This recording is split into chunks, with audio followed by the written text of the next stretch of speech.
Hello les Globetrotters, on se retrouve aujourd'hui pour une nouvelle vidéo sur mes petits souvenirs ramenés du Japon. Je vais vous montrer tout ce que j'ai ramené. J'avoue que beaucoup de choses étaient tentantes là-bas, entre les souvenirs traditionnels, les objets kawaii, tout ce qui est nourriture, enfin bref, on ne savait plus où donner de la tête.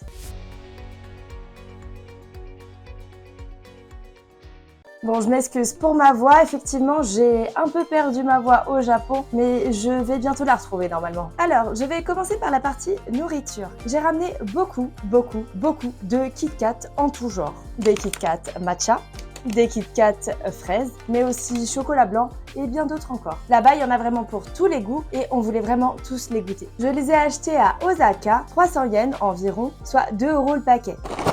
Des noix de macadamia enrobées de matcha. Vraiment très bon et original. J'ai aussi acheté du thé. Alors c'est pas pour moi, c'est pour offrir parce que moi j'ai un petit peu du mal avec l'amertume du thé qu'ils font là-bas et j'avais un peu peur de retrouver cette amertume dans le thé que j'achèterais. J'ai pris du gel matcha et j'ai pris ce petit thé dans une boutique à Nara, c'est du sencha. Le vendeur était très gentil, il m'a expliqué comment était fabriqué le sencha et que c'était le thé le plus bu au Japon. J'ai aussi acheté 2 t-shirts. Un Hello Kitty que j'ai acheté 2300 yens dans un Don Quirote, ça fait environ 8 €. Et j'ai craqué aussi pour ce t-shirt Katarin que j'aime beaucoup. Et voilà le dos. Ensuite, on a acheté quelques souvenirs traditionnels. Souvent, dans les temples, ils vendent des charmes. Celui-là, c'est pour la sécurité et celui-là, c'est pour la santé. On a aussi pris un bel éventail, des baguettes et encore des baguettes. Un Emma, c'est une plaquette en bois où on peut écrire une prière ou un vœu. On les retrouve souvent dans les temples. Celle-ci me plaisait bien, alors je me suis dit que j'allais tenter d'écrire quelque chose en japonais au dos.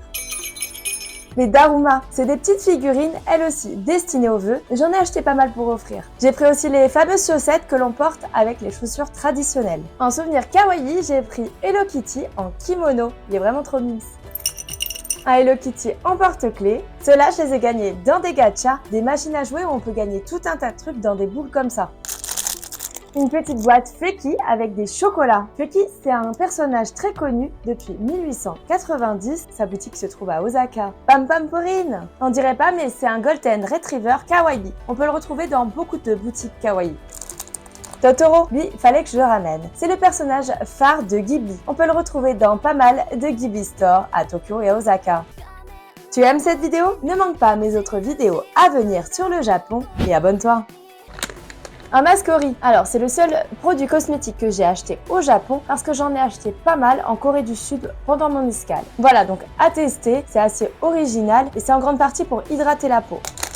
J'ai pris un porte-clés sushi que je trouvais rigolo. Et comme dans tous les pays où je vais, je me devais de prendre un porte-clés du Japon. Il est vraiment très beau avec le mont Fuji et des cerisiers. Merci d'avoir regardé cette vidéo. Retrouve les liens en description. À bientôt pour une nouvelle vidéo.